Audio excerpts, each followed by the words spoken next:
Hey guys, my name is David and I am the Chief of Marketing here at Columbia Family Chiropractic, but today I'll be your guide to Joy Week.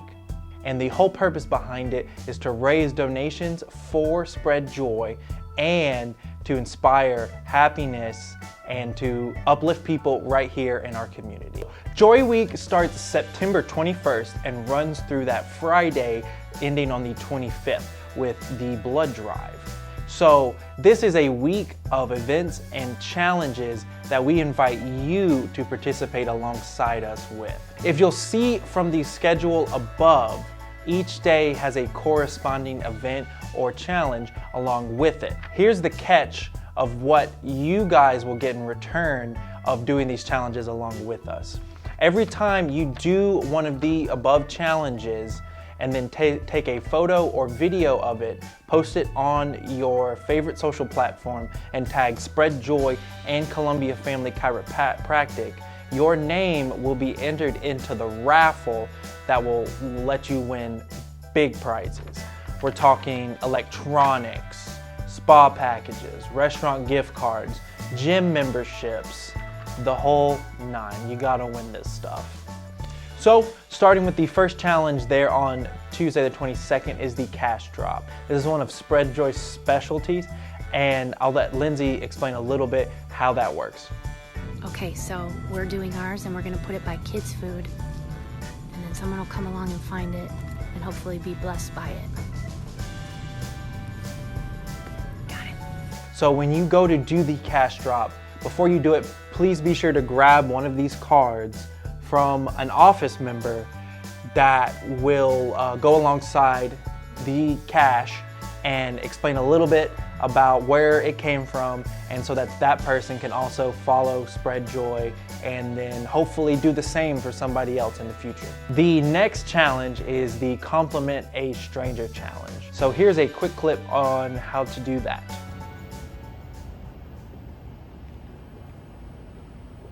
Excuse me.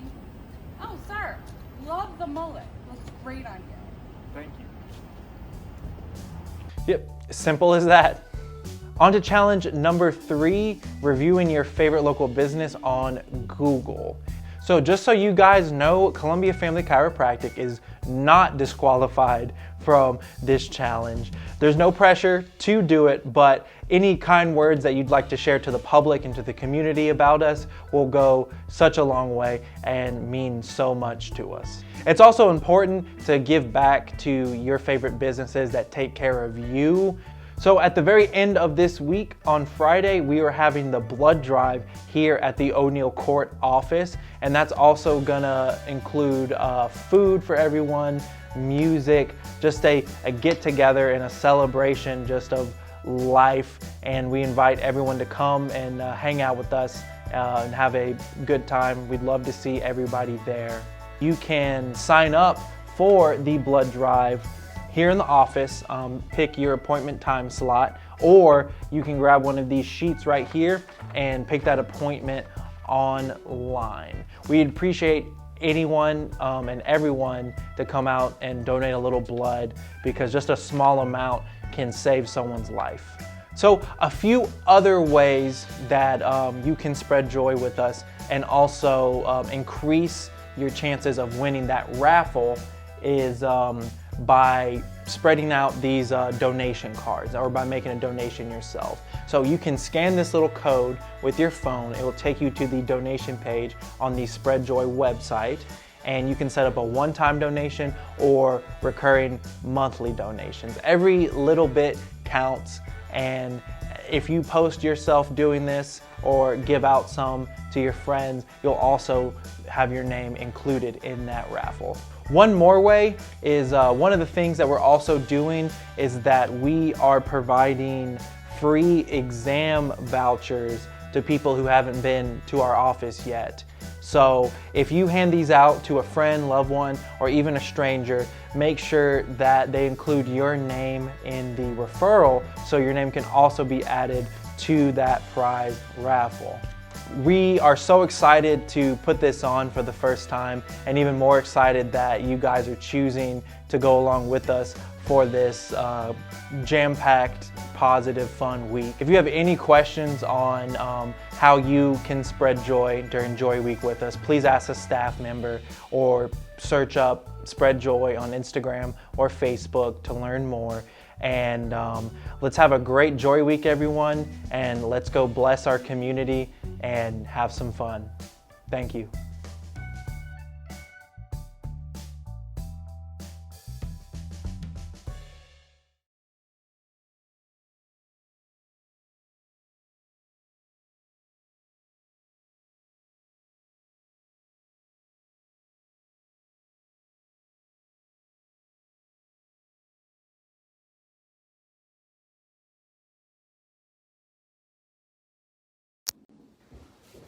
Happy Monday, everybody. I decided today we're going to be making quiche tarts, and my youngest, my helper, Scarlett, is napping right now, so I figured this would be a good time to go ahead and jump on here. And I'm running a little bit behind, but that's okay. It's Monday. I hope everyone had a great weekend.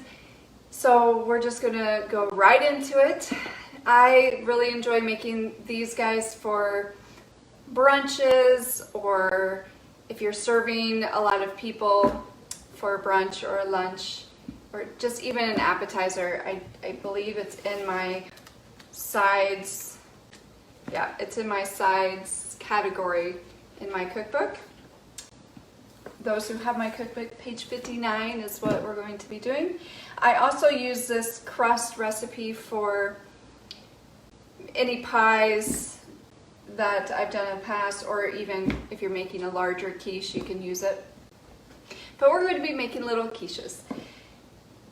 And for the filling, I'm going to be using broccoli and orange peppers, as well as shredded goat cheese and some coconut milk and a couple eggs. So right now I'm going to go ahead and get started on the crust part. So I'm using almond flour for the crust. Very basic, super easy crust. It's just almond flour, sea salt, coconut oil, and egg. Okay. And you can always make up the quiche, like the crust part, and then freeze them for later. Don't put the filling in, or you can put the filling in, which actually I might do that. I might just go ahead and make a full batch and freeze the fully cooked with the middle in it. And that way they'd be easy to just pop out, heat up, and then it's a great snack too for my girls. They always really like it. So okay, so I've got the almond flour in my food processor. I'll put some sea salt and then some coconut oil, and then I will have an egg. I did make these earlier because it's fun. It had been a while since I've made this. I kept going back and forth if I was just going to do the quiche part or actually put in some like lemon. Like a lot of times I'll use this for just lemon tarts or chocolate pudding that's settled. Okay, adding the coconut oil, and then we are ready to make this up.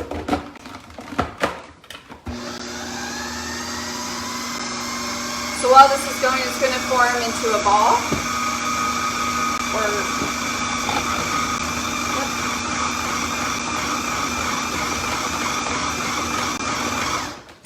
Doesn't take very long for it to mix together. Nice thing about this recipe too is minimal dishes, or minimal pans and pots and bowls. So I'm going to try and keep it like the inside filling part. I'll use this to chop up my broccoli and peppers. Okay. My pan is still kind of warm from earlier. So you're just going to be taking a tablespoon of the dough, and I have a mini pan, which obviously if you're doing mini tarts, this is what you should be using. And I do have a very cool, nifty quiche press that will flatten this and help expand it to fill the mini pan, but it's packed away because we are in the process of moving to a different house. And evidently I didn't find that that was essential. Of course I would pack that whenever I'm going to be using it, so. But that's okay. Not everyone has that little tool anyway, so I'll show you guys how to do it the real way. So again, just a tablespoon that you're going to be using to fill this, and it doesn't fill a full pan unless you make your crust a little bit thinner, or maybe less than a tablespoon, which is fine. You don't want to press down too much to where it is too thin, because then it'll break and it won't hold.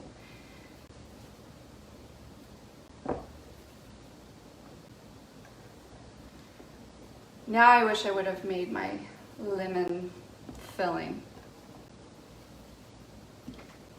to give you guys another option of what else you can put in this. But I mean, you can also make these into like little pizza bites. You could put pizza sauce and a pepperoni and with cheese.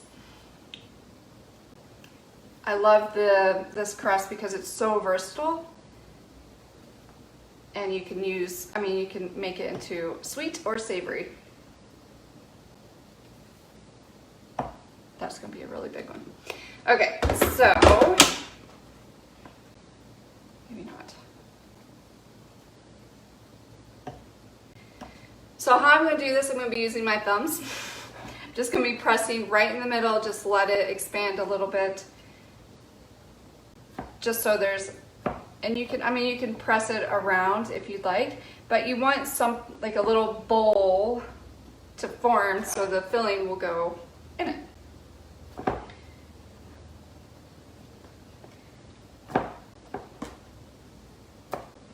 And then that might have been too thin. This doesn't really take too long in the oven, because if it was a normal pie crust, it would take longer, but since it's little mini ones, that's what I was going to do. I was going to make little mini pumpkin pies. You can use this crust for that as well.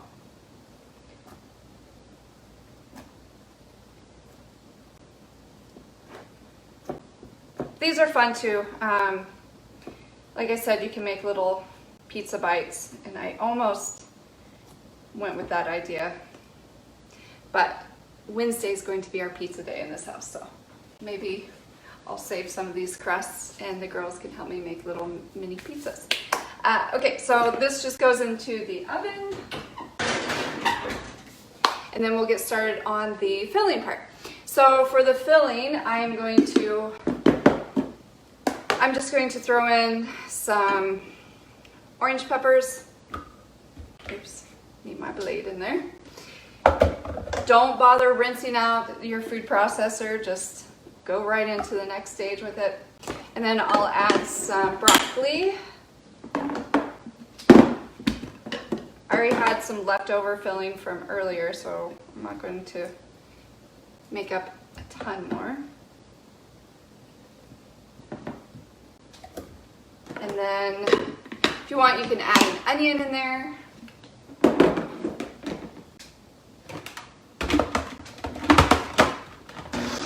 Just chop that up. I would recommend making it fairly fine,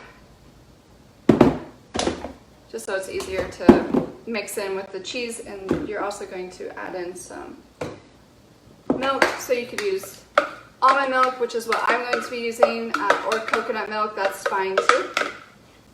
So I'm just going to put that in the bowl, and I'm going to season it a little bit. You can use salt, pepper, onion powder, garlic powder.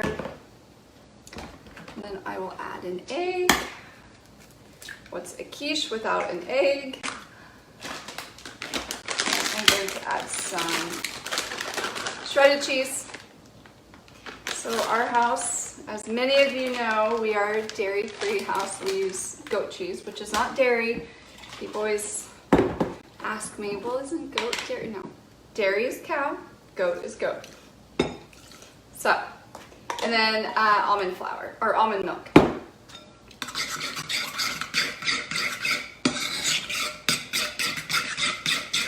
And you can use whatever vegetable you want. Broccoli and red pepper is really nice, especially during the holidays, which I went into the store the other day and evidently it's Christmas time. So this is great for Christmas lunches or getting together with family in the middle of the day. These are awesome. But enough holiday talk. We're not ready yet for that. Okay, so once the quiche, or once the crust is done, we will get that out. And I'll kind of just show you what it looks like. This is super easy, but so these are my little quiches that I made earlier. There was a lot more, but my husband made it home, and I'm sending some to our staff, so gotta keep them happy. All right, crust is not done, but once the crust is done, I will just fill these up, and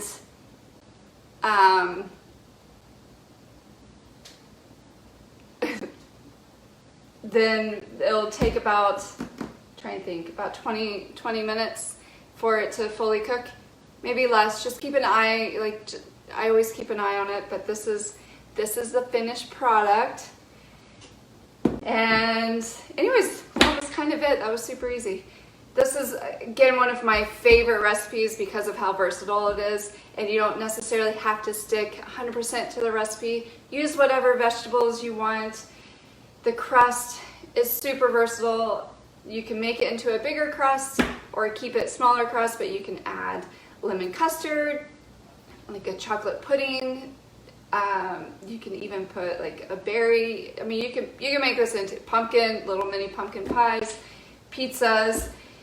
Super easy, super versatile, and it's by far probably one of my favorite recipes, which I can't believe I haven't made in a while, but I know my girls are going to love this. This will probably be their afternoon snack, and I hope you guys enjoy. And as always, put in the posts if you've tried it, what you think, if you changed it up.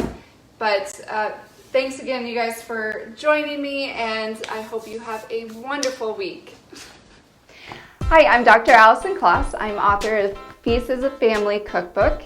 I just wanted to take a minute or two to explain to you how I came up with this idea, the process that was behind it, and where it's helping so many people today. So, I have one cookbook that I self-published, and it was a very long process. It was a very big book, but everyone that I talked to that had that book, they were like, when are you coming out with a second cookbook? And I was very hesitant because it was a lot of work just for that first book, but I decided to just dive in and go for it. It took me 2.5 years to finish this cookbook, but I'm so glad I did because of the amount of people that come to me every day saying, oh, I've made this, I've made that, my family loves this. It brings me so much joy. And the whole purpose of me making my cookbook was to help families eat healthier and change their lifestyle so they can enjoy the food, but more importantly, enjoy what health benefits is coming from it. And I have a family, I have 2 young girls, and whenever I was putting together this book, I really wanted to make recipes that they loved and that my husband loved. And so it took work, and a lot of taste testing, which my daughters to this day love being they are my favorite taste testers.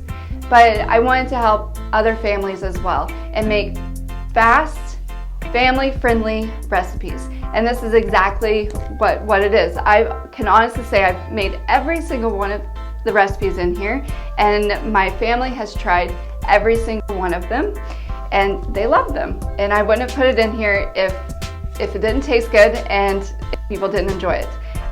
Like my favorite recipe is butternut squash soup. That's such a great one for winter and fall.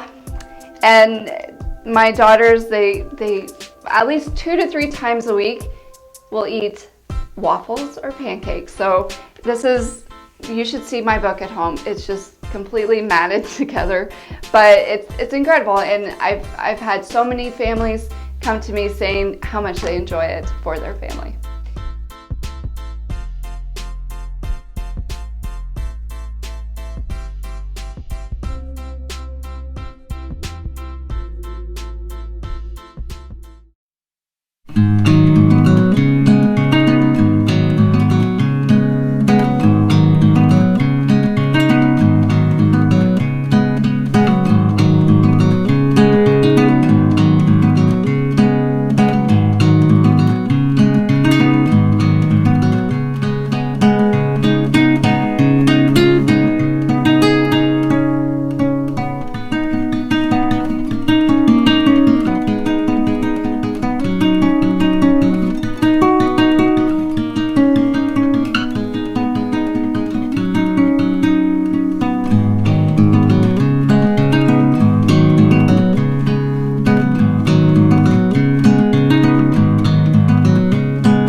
Welcome to Excite Medical's educational video about your spine and the DRX 9000. Over the next 6 minutes, we will break down your vertebral column, bulging discs, herniated discs, degenerative disease, and the DRX 9000 treatment. The spinal column or backbone is one of the most important parts of your body. It provides you the ability to stand upright, bend, and twist.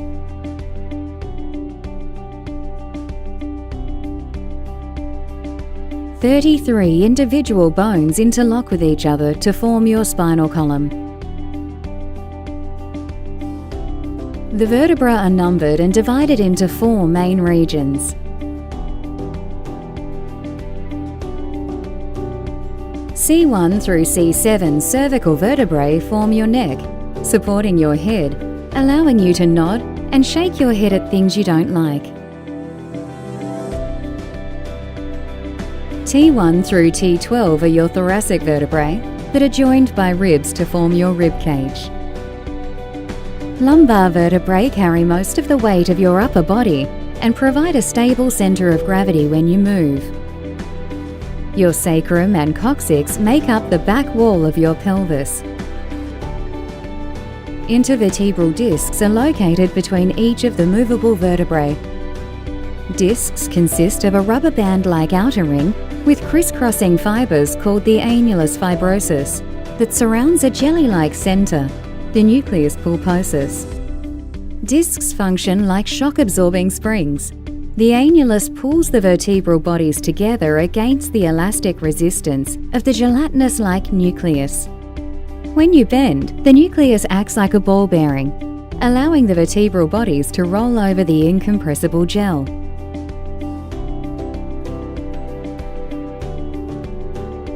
Each disc works together with 2 facet joints forming a spinal motion segment.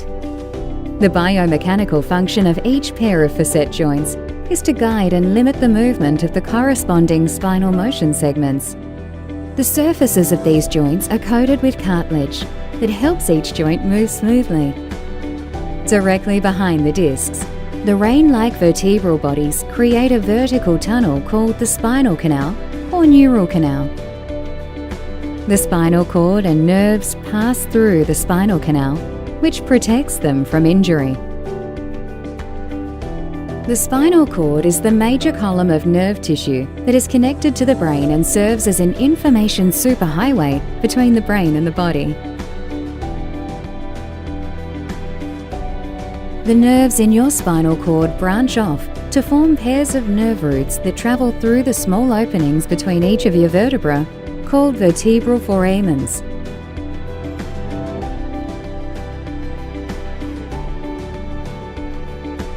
This is the condition of a normal lumbar intervertebral disc.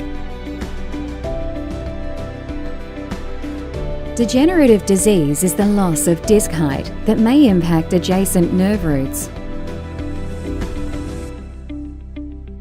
When the jelly-like nucleus pushes against the annulus wall, it is called a bulging disc.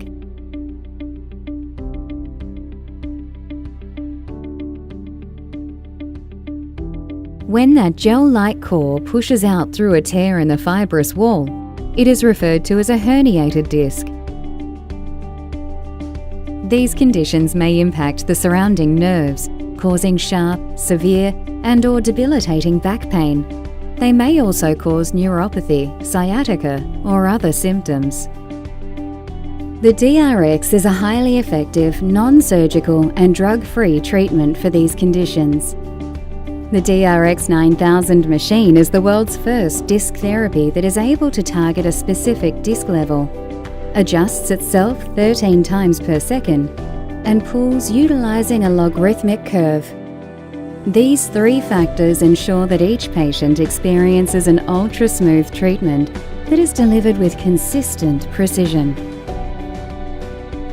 Research and findings by medical doctors associated with prestigious medical institutions, such as the Mayo Clinic, Stanford and Johns Hopkins, reveal that patients who qualified and underwent the DRX 9000 treatment had an 88 to 90% success rate.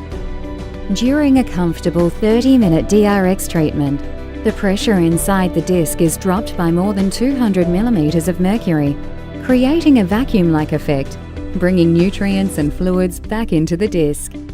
In the case of degenerative disc disease, nutrients and fluids are brought back into the disc, increasing the disc height. Decompression machine has helped me tremendously. I've not been able to walk for quite some time before the treatment, but since I've started the treatment, I'm walking better, not 100%, but it's getting there. I would recommend this to anyone. So I've enjoyed it. It's been a blessing. So thank you so much for recommending this therapy for me. Again, like I said, I've not been able to walk for 6 years basically. And since I've started it, it's just been, I've noticed a tremendous amount of improvement in my walking and my gait and how I feel.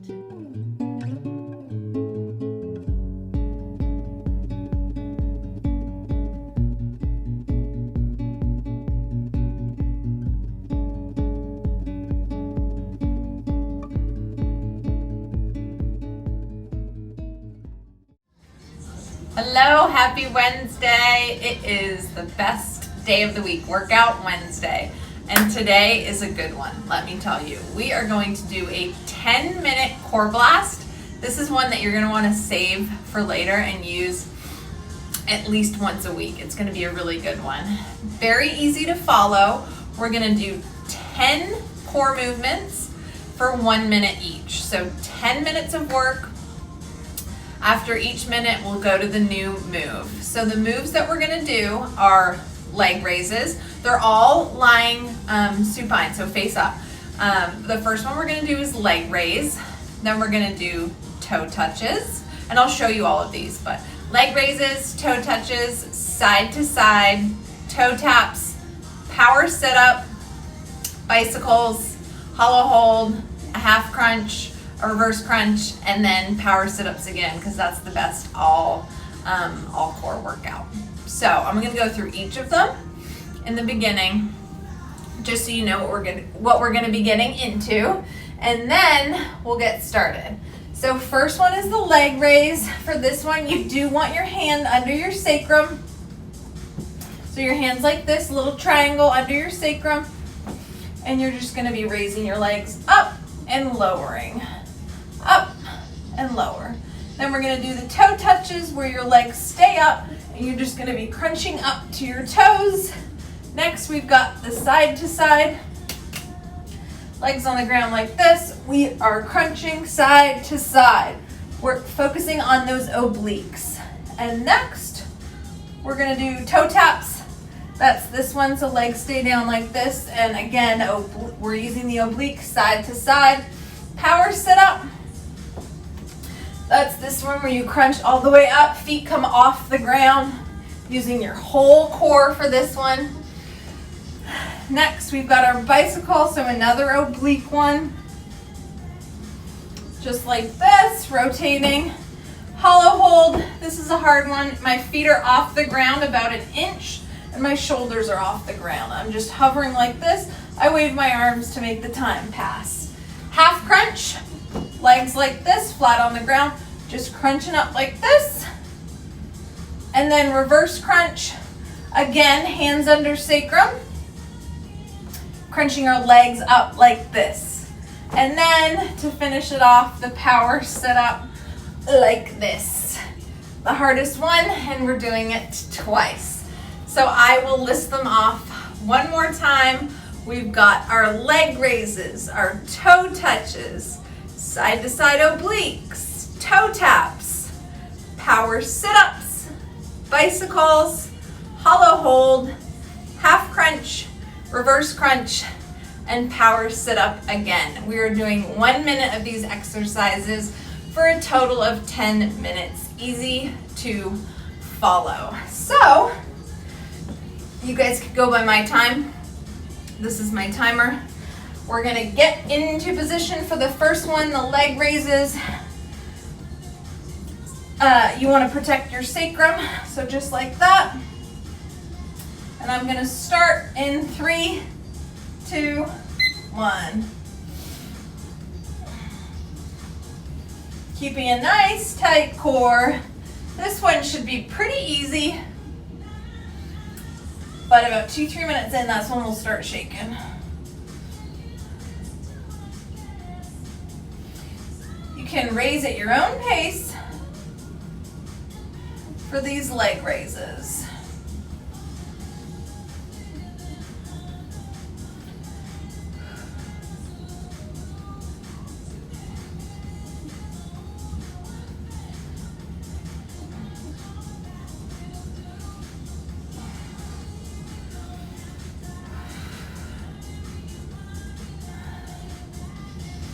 Good job, you guys.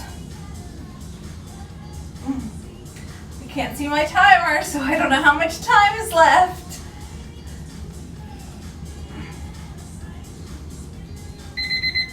Good job.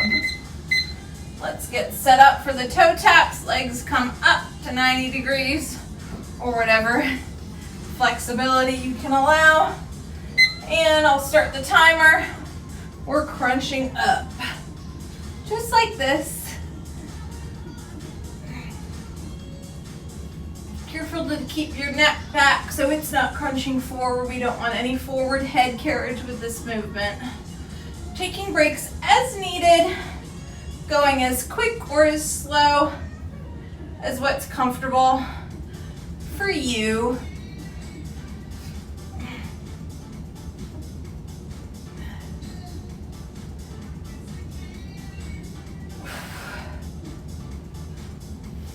Good job.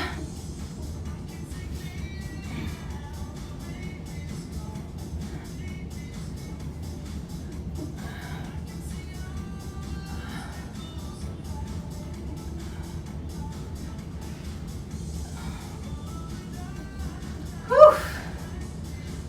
Good job, guys. Okay, next one. Side to side. Okay, so feet stay on the ground for this. We're just gonna be crunching to the side and the other side, squeezing those obliques. My feet are on the ground for this one. Unlike the bicycle, that's where the variation is. Nice and relaxed in your cervical spine. In your neck, we want you nice and relaxed. So I'm not pulling my neck forward with my hands. I'm nice and relaxed. Crunching forward with my core. Great job.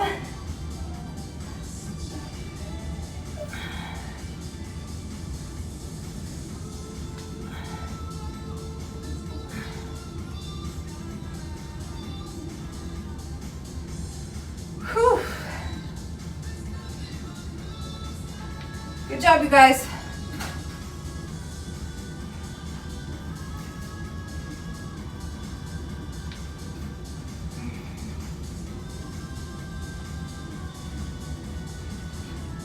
I didn't start the timer. Let's call it a minute. Okay, next one is toe taps. Feet stay flat on the ground. I'll start the timer and make sure it's going. And we are just crunching side to side. Shoulders are lifted off the ground. Side to side like this. Keep that neck nice and relaxed.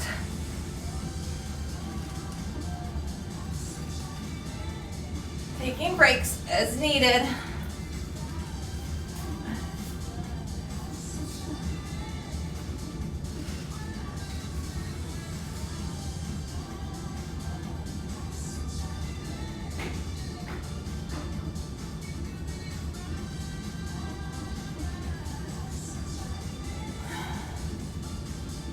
Ten seconds, you guys.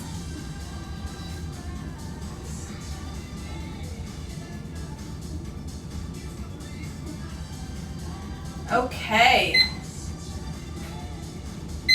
Oops, cleared it out. Okay. Okay, we're halfway through, almost. We've got the power sit-up. It's the hardest one. Go nice and slow with this one. I'll start the timer. Feet are coming up and, well, everything comes up. We just crunch in the middle. Slow and steady with this one because it is hard.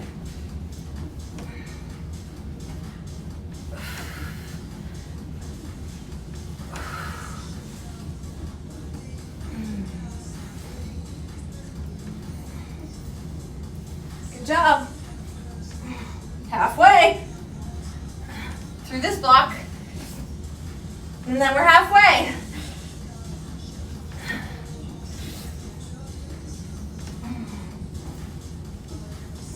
If you can't do this full one, just keep your feet flat and just crunch up.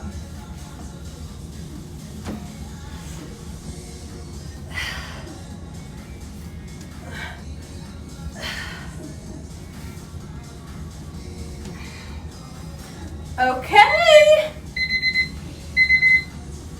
Good job. On to the next half. So we're gonna start with my favorite bicycles. Start the timer. Cycling those legs and those arms side to side.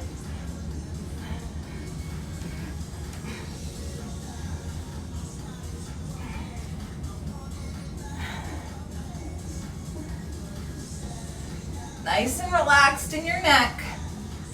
Taking a break as needed. At this point, your abs should be very sore. If they're not, then you can come and teach next week's class.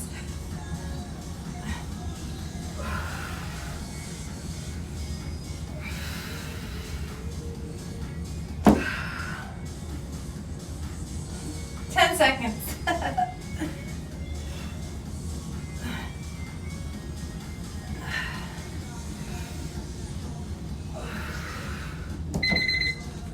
Okay.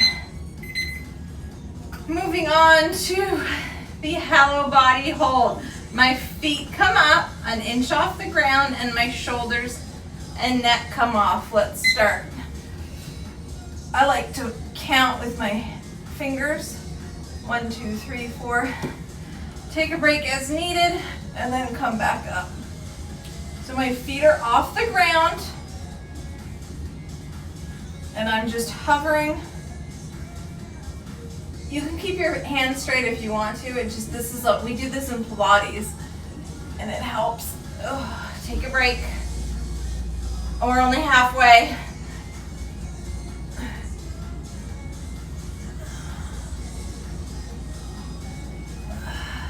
Good job. 20 seconds. This might be harder than the power setup.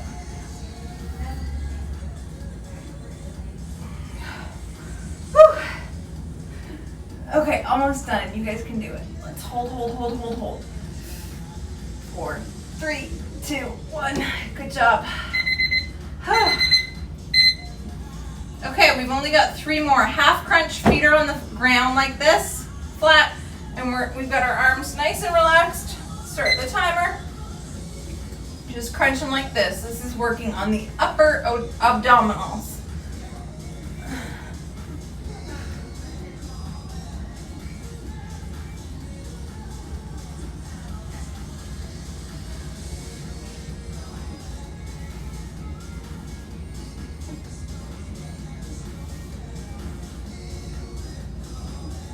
Squeezing at the top.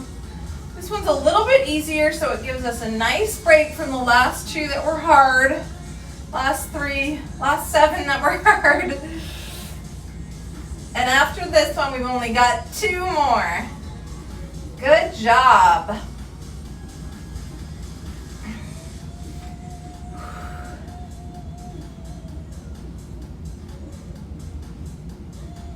So these 10 exercises collectively work all of your abdominal muscles.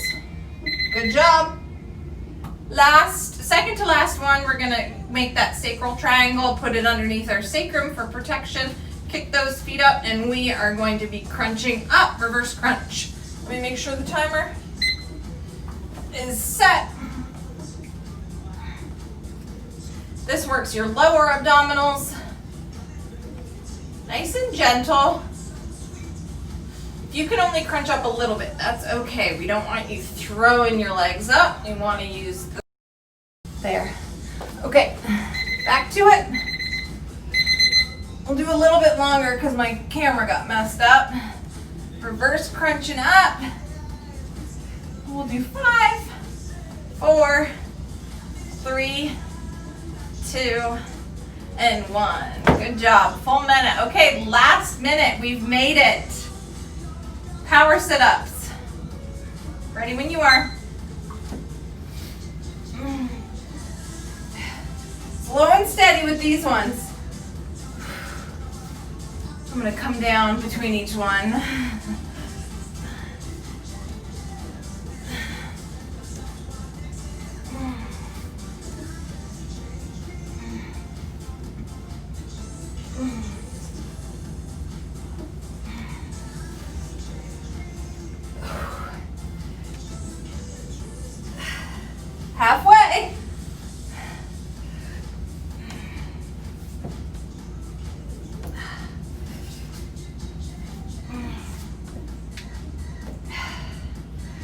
Good job, you guys. Ugh. My abs are so sore, I can't get up.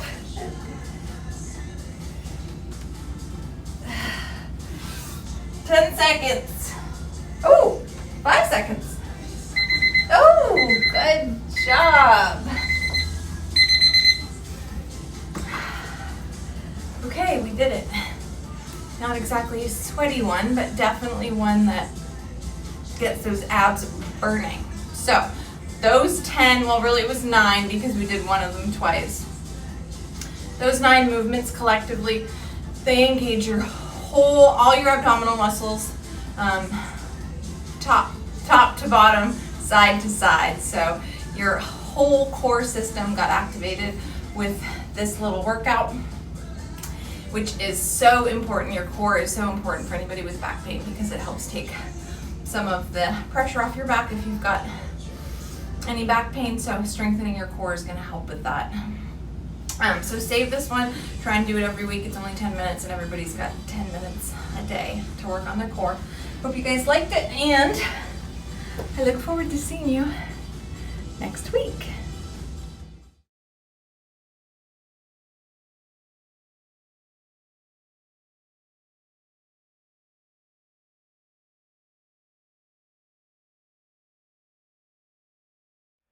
Hey guys, my name is David and I am the Chief of Marketing here at Columbia Family Chiropractic, but today I'll be your guide to Joy Week.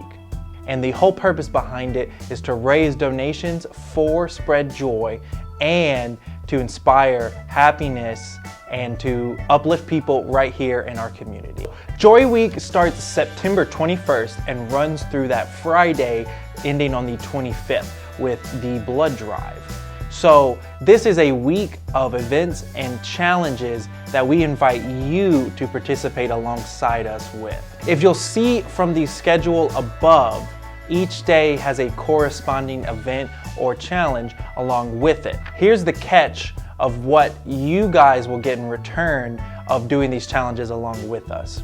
Every time you do one of the above challenges, and then take a photo or video of it, post it on your favorite social platform, and tag Spread Joy and Columbia Family Chiropractic, your name will be entered into the raffle that will let you win big prizes. We're talking electronics, spa packages, restaurant gift cards, gym memberships, the whole 9. You gotta win this stuff. So, starting with the first challenge there on Tuesday the 22nd is the cash drop. This is one of Spread Joy's specialties, and I'll let Lindsay explain a little bit how that works. Okay, so we're doing ours and we're gonna put it by kids' food, and then someone will come along and find it and hopefully be blessed by it. Got it. So when you go to do the cash drop, before you do it, please be sure to grab one of these cards from an office member that will go alongside the cash and explain a little bit about where it came from, and so that that person can also follow Spread Joy and then hopefully do the same for somebody else in the future. The next challenge is the Compliment a Stranger challenge. So here's a quick clip on how to do that.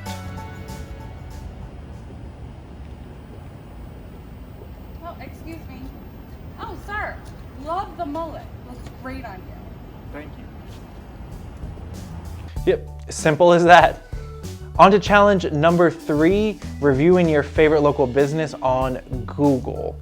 So just so you guys know, Columbia Family Chiropractic is not disqualified from this challenge. There's no pressure to do it, but any kind words that you'd like to share to the public and to the community about us will go such a long way and mean so much to us. It's also important to give back to your favorite businesses that take care of you. So at the very end of this week, on Friday, we are having the blood drive here at the O'Neill Court office, and that's also gonna include food for everyone, music, just a get together and a celebration just of life, and we invite everyone to come and hang out with us and have a good time. We'd love to see everybody there. You can sign up for the blood drive here in the office, pick your appointment time slot, or you can grab one of these sheets right here and pick that appointment online. We'd appreciate anyone and everyone to come out and donate a little blood, because just a small amount can save someone's life. So a few other ways that you can spread joy with us and also increase your chances of winning that raffle is by spreading out these donation cards, or by making a donation yourself. So you can scan this little code with your phone. It will take you to the donation page on the Spread Joy website, and you can set up a one-time donation or recurring monthly donations. Every little bit counts, and if you post yourself doing this or give out some to your friends, you'll also have your name included in that raffle. One more way is one of the things that we're also doing is that we are providing free exam vouchers to people who haven't been to our office yet. So if you hand these out to a friend, loved one, or even a stranger, make sure that they include your name in the referral so your name can also be added to that prize raffle. We are so excited to put this on for the first time, and even more excited that you guys are choosing to go along with us for this jam-packed, positive, fun week. If you have any questions on how you can spread joy during Joy Week with us, please ask a staff member or search up Spread Joy on Instagram or Facebook to learn more. And let's have a great Joy Week, everyone, and let's go bless our community and have some fun. Thank you.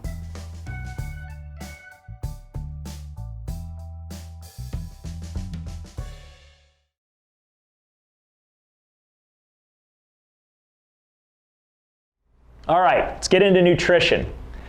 Okay, I put up here, there are multiple strategies when it comes to nutrition, and we're going to touch on a good amount of them. But I want to make sure we keep this super uber simple, because in nutrition, there's so many things that you hear that one time they told me eat eggs, one time they told me not to eat eggs, butter was good, butter is bad. And this is where we're going to walk through some of that. And then again, ask any questions. I'm going to make sure I've hit on the things so far. Okay, good. Food is fuel and building blocks. To keep this, again, extremely simple is if you look at a piece of food on your plate, the purpose of it at the end of the day is to do one of two things in general, which is, okay, so food, it goes through chemistry, which again, we don't need to know. And then it turns into usually one of two things, and then there's also a kickoff here. The kickoff is waste, what the body doesn't need. But when I eat something, it's gonna do what? Turn into this, energy, something to be burnt, right? So that I have energy, or building blocks. Isn't that, so again, if you just, food is simple. If whatever I'm eating is turning into something in my body, or it's this, right? Okay? And then the elimination of this is another big deal. This is where detox comes into play, because sometimes we're eating stuff, there's very little of this in it, and there's very little of this that the body wants to use, and there's a heck of a lot of this in the form of toxins or plastics and dyes and chemicals. And the body says, all right, we want to get that out, but sometimes our pathways are crap and our body stores the waste. And we get bigger. We're going to hit on what's considered weight loss resistance when we get to detox. So I'm going to press in on that a little bit more. But one strategy just to touch on, I'm a big 80-20 principle person, meaning that generally if you look at your plate, 80% of that should be stuff that is great for the body, and 20% you can cheat on. Now that's if you're already in a pretty healthy state, meaning you're not on a bunch of medications, you feel pretty good, you're active, you're doing stuff pretty good. You don't have to be perfect. But if you're trying to reverse something, if you're trying to get off of a medication, if you're trying to lose weight, if you're trying to detox, 80-20 doesn't work. But think of that as the goal. I want to get to a point where 80% healthy, 20% whatever. Ideally, the higher, the healthier, the better. Seasonal eating. Now, I don't mean seasonal, I guess I should say this. I do mean it in the form of what's in season, but even differently. Okay, I study a little bit of nature and its patterns because I think that's where the wisdom is, okay? Every year, we go through 4 seasons. What do the animals do when those seasons occur? They slightly adapt their diet every 3 to 4 months because nature forced them to. Does that make sense? As humans, we think we should eat one way for the rest of our lives, and we're trying to find that perfect way. But in all reality, we should cycle every 3 to 4 months something new, something different, something into our body. And ideally, what's growing during that time. So that's why seasonal eating, what's in season, eat that. And then the more local, the better, because what grows locally here in Colombia is what our body breathes in. It's what we need to. We need to use the plant's chemistry that figured out how do I tolerate the pollen, to when we eat the plant locally, our body starts to figure out how to tolerate the pollen or whatever it may be, the sunshine. So that's where local eating comes into play for the seasonal eating. So again, twofold to that. Think of adapting or doing something for 90 to 120 days and then making some changes. You can go longer, but the healing cycles occur in 90 and 120 day cycles, which is also interesting. 90% of your body is new 90 to 120 days every cycle. Why a lot of times, even for our chiropractic stuff, why we recommend somewhere in like the 3 to 4 months healing cycle, take an x-ray, look at stuff, because your body's went through a full cycle of healing. How many of us do a diet for 90 to 120 days? Close to 0%. We do it for a week, we do it for 3 days, we do it for 2 weeks maybe, and then we go, yeah, it's either working or not. You don't know if it's working until 90 to 120 days later. You don't know if a supplement's working for that long. You might feel some immediate stuff, like, oh, I'm starting to feel slimmer, I'm starting to have more energy, these sort of things. But in all reality, until your body goes through one of those cycles, you don't know. So literally every organ system replaces itself on, the things that are longer, things like bone, neurology, that's the 10% that's not brand new. That's why it's harder if that stuff gets damaged or replaced. But things like skin, stomach lining, heart cells, they're literally dying and replacing. So following a program for that amount of time makes sense, and that fits right into the seasonal eating sort of thing on what our body should adapt. Intermittent fasting, I'm gonna come back to, or remind me to. It's one of those things that fasting and forcing the body into a metabolic position is how you can kind of overcome plateaus. So sometimes people are like, I'm just stuck, I can't lose weight. I can promise you, I can force you to lose weight. Your body's not gonna like it because it's gonna get shocked. But if you stopped eating for a couple days, you think your body's gonna adapt and start losing some weight? Absolutely. You stop eating for an extended period of time, it's gonna burn off what it has. It forces metabolic reaction, right? Intermittent fasting is just customizing your time frames of when you eat on a day-to-day basis. But then there's block fasting, which is days in a row of fasting and different styles of that. I've done a 5-day water-only fast. I've done a 14-day juice-only fast. I've done a lot of different testing and experiments on the body to kind of see how it responds and reacts, and it's remarkable. On the 14-day juice fast, not trying to lose weight, I lost 25 pounds, maybe 27 actually. I mean, I was looking like a bird. It was bad. But I felt great. I mean, again, the body, it forced it to respond and then reintroduce food. Nutrient density, this is where the what can I eat, that's the stuff that you guys were here earlier circling. I made it simple. Because we talk a lot about what you can't eat, right? Why it's bad and avoid this. So what you guys circled on that third page is what I want you to start customizing your meal plan around. In other words, I just forced you to say you actually do like healthy food, and you already circled it. Because people are like, I don't like healthy, I don't like how it tastes. Well, now, whatever you just circled, we want to start creating meals around that. And it's broken down into okay, pick a protein, then pick a good fat source, and then one thing actually I will point out, which will pertain to, I'll touch on food combination later, get that. There's what's called the advanced plan and the core plan, which I'm going to touch on next. It's defined on page 1, the factors. just to kind of keep it easy, the core plan is kind of your lifestyle plan. It's kind of a plan that you stay in, if you will. And it's really just eating real foods. It's eating things that God designed, minimally changed by man, no additives, no preservatives, no colorings, no dyes, just food.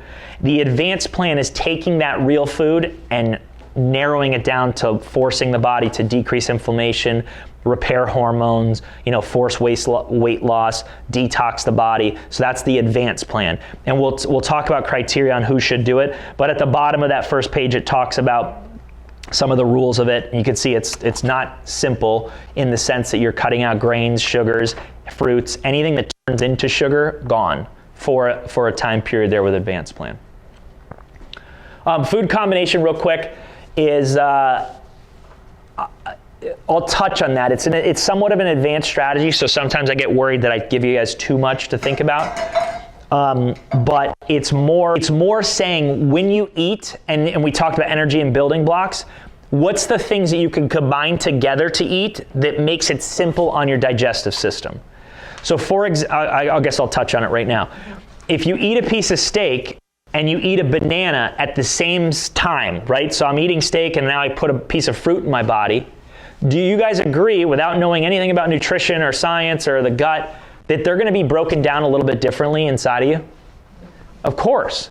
So when there are different pathways and different enzymes and different nutrients that break that stuff down, what do you think happens to the one that's not getting broken down when I eat it? One's going to sit in there, and it's going to sit and ferment, kind of bloat the body, steal energy because it's just hanging out.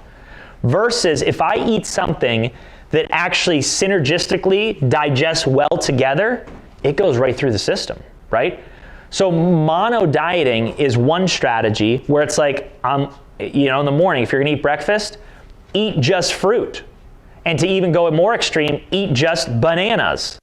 Not bananas, oranges, peaches, cherries, all the stuff in that category. But if you categorize it and say breakfast is just fruit, or breakfast is just meat, or breakfast is just nuts. There are four categories, technically 5, I guess. I'll hit this. Fruits are simple sugar, so anything simple sugar, fast, think of it as fast.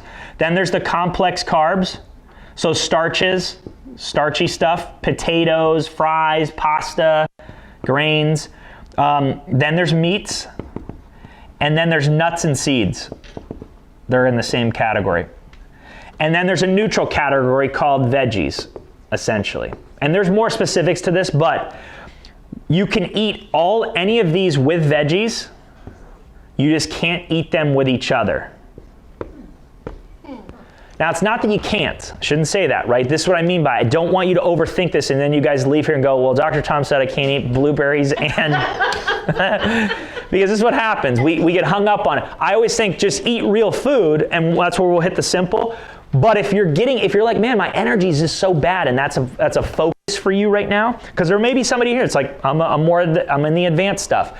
Then start looking at what you're combining together to eat. So you would eat, meat with broccoli, not meat with potatoes. See the difference in those two? You feel significantly different. That's why Thanksgiving's we all go into comas, because we literally just eat all this as much as we possibly can. Food combination. All right, try to clean up some of the, guys, if you're looking for a diet, you'll find it. It's kind of the thing. So that's why I want the rules to be simple and principles, not here's the new fad diet. There's the soft taco hard body diet. There's the wine diet. There's the beer diet. I mean, literally the stuff that comes out, go to a store and you will see everything. So I'm not a big fan of reading lots of these books and trying to, because you just find I can do this one, and there's no merit to this. There's no rules or principles. There might be 1 or 2 things per book that's all right, that makes sense with God's principles. So here's how I look at it. Super simple. What's the point of food? Raw materials for your body and energy, okay? Here's what's even cooler is when you look at food that God designed, it looks like the body part it helps with. Yeah, has anybody heard of God's Pharmacy? You've never heard, anybody heard of this? No. So here's what it is. I just think of God up there being like, I didn't make this tough. It literally looks like the part that's bothersome. Look at, zoom in on a few. You ever cut a carrot in half? And what are carrots helpful for? Does it not look extremely close to an eye? Oh, wow. Yeah, how about walnuts? What do they look like? How about the chambers of a tomato? How about, there's a whole list. If you just Google God's Pharmacy, it goes through what the foods are, what they look like. Oh, celery's good for bones. Looks like long bones. I mean, in other words, it couldn't have gotten easier. And I share this because, guys, if you do have specific issues like heart issues or lung issues or eye issues, start eating foods that support that tissue. Like, again, just going back to like super simple stuff. And it is crazy when you think like the food could have been triangles, squares, and circles. And the fact that it's that closely designed to it, like some of this stuff where it's like, why does a fig look like that? Why does sweet potatoes look the way they look? And they're nearly identical to body parts. Like cauliflower looks like all the lung bronchi, and it's wild. Anyways, I always thought that was cool because here's what we do. If we were to look at our plates, 90% of it doesn't look like food, doesn't look like body parts. We've messed with it so much that man gets involved and screws all this stuff up. So I created on page 2 a process that I want you guys to kind of see where you're at. I call it the McDonald's to maximize living. We're all on this scale somewhere. Some of us are closer over here where we're doing pretty good, but there's next steps. Some of us are way over here where it's like, man, I just can't get out of the habit of fast food and eating crappy and it's like, you know the information, but it's hard to achieve. So I put together like my 12 steps of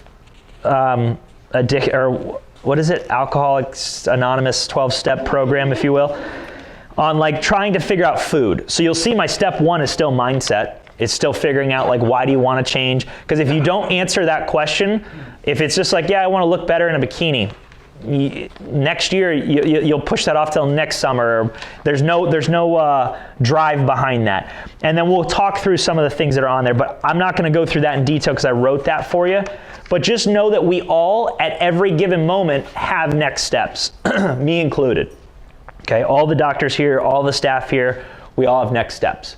So here's our starting point. Choose God foods, as I mentioned. Don't overthink it. If I had an apple or strawberries and a Snickers bar, which one's healthier for you guys? Snickers? No. It's of course the strawberries and the apple. And guys, here's the thing, because like we tend to choose the Snickers, right? Why do we choose the Snickers when we know you don't have to be a nutritionist or a scientist or a doctor? It tastes better. It's gooey. Right. And so we know when it comes to like taking action on this stuff, the real issue isn't knowing what to eat. Like, because people are like, again, I've written out what to eat. You'll ask what to eat. I don't know the questions will be, I don't know what to eat, but you do know what to eat. You just choose the bad stuff, right? And when you start looking into what this stuff is, here's what I think the biggest issue is. We don't realize how bad and what that stuff on the left there does to our body. Like, it'd be one thing if we ate a Snickers and like a glob of fat pops up in our arm immediately, then we'd have okay, maybe I should stop eating Snickers. We're not seeing the metabolic effects that are happening at the cellular level and why over time diabetes and cancer starts to show up. And I'm going to walk you through how I've simplistically mapped some of this stuff with this cell. And how inflammation and heart disease and cancer and all this stuff comes into play. And I'm going to use this nutrition stuff to show you. So our 2 straightforward nutrition plans, core plan and advanced plan, which I touched on. They're on the front of your sheets. For online, in the office, guys, you can pick up these sheets in the office. Just ask for our nutrition 5 essentials stuff. The core plan is just real God foods. It's super simple. You look at the food and you go, did God create this, or did man create this? Or did God create it and man's messed with it, right? Like genetically modified stuff. Do you guys think that's a really good idea? That man's getting involved with a God process and we're going to make it better? I've never seen that work out in anything, okay? Adding hormones to say chicken, you think that's gonna be a great idea in the long run? Antibiotics in foods. So again, when you think of this stuff, just know that there are consequences to it. They may not be immediate, but they're down the road. So again, this is our long-term lifestyle plan. Then the advanced plan is weight loss, disease reversal. It's usually more short-term. So it's a short-term commitment. I still like it for a 90 to 120 day short-term commitment, but even within 30 days, guys, you will see a significant change if you go strict advanced plan. Part of how you choose this are what are your goals. The thing I like about these is eat as much as you want. We're not counting calories. We're not counting macros and this stuff. We're not getting too advanced. We're just looking at it and going, is it on this list of foods? Okay, great. I'm going to eat it. And when should I eat? When you're hungry. How's that for an idea, right? A lot of times, guys, you're eating because it's time to eat. Do you guys realize that? Breakfast, for example. Some of you in this room, you're not hungry when you wake up. Don't eat. Do you think a lion wakes up and says, you know what? Should probably eat today because it's breakfast time? Or does a lion, it just hangs out and goes, it's time to eat. I'm gonna go kill something. That's how animals work, right? Animals, we are animals, don't just eat on a schedule to say it's time to, but we've screwed our schedules up, so intermittent fasting will come into play a little bit where we'll talk about that, but we just have to realize hunger is when we should eat. And I'll touch on this, thirst and hunger are very similar pathways neurologically, meaning you might be thirsty and not hungry, but you're thinking you're hungry. So what you should do is guzzle down one of these, wait about 5 minutes, see if you were actually hungry. Is that fair? I'm sure I'll probably take a little sip. All right, and then we can get super advanced one-on-one. You know, I work with people a lot. Blood testing, urine analysis, food sensitivity testing. There's some advanced stuff that's out there. Unfortunately, guys, your doctors don't talk about it and insurances don't care about it. So guess who pays for it? You guys. The nice part about it, though, is you start learning what your body and chemistry needs and requires, so it's specific to you, it's not generic. Your insurance companies and doctors care about, let's wait until it's pathological, so your tests are now crappy, and let's try to save, give you a chemical to force it.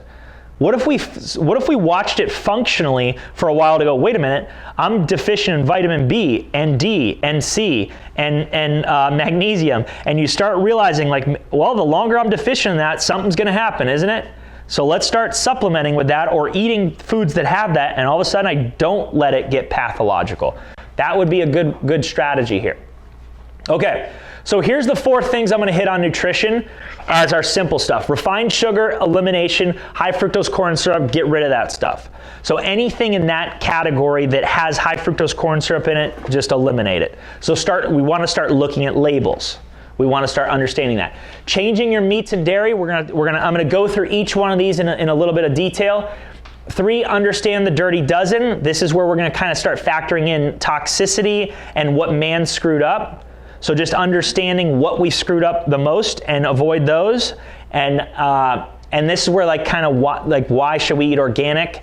We'll talk a little bit about that. And then adding vitamins and minerals. Now, adding vitamins and minerals is probably the simplest thing you can do. Why? You just have to swallow a pill, right? Meaning if I have somebody who just eats terribly, to get at least stuff in their body, they can quote unquote not change their diet, but at least get nutrients in. Is that fair? That's why I'm becoming more and more excited about supplements in the sense that it is difficult for you guys, us, me included, to change our habits. But if you can do something super easy like, all right, before I go to bed, just suck down a couple pills, at least I know your body's getting some building blocks for your cells. And then we go, let's not eat McDonald's, for 1 meal a day, and we keep working our way through the process. Okay, here's where I want to spend a good amount of time, and I'm sure you guys are all familiar with how bad sugar is or what you hear about it, but God designed our body. The tongue has this area of it that's sweet, right? That it wants sweets. And guess where that area is? Right, the front. So I look at that and think, all right, God wants us to have sweets.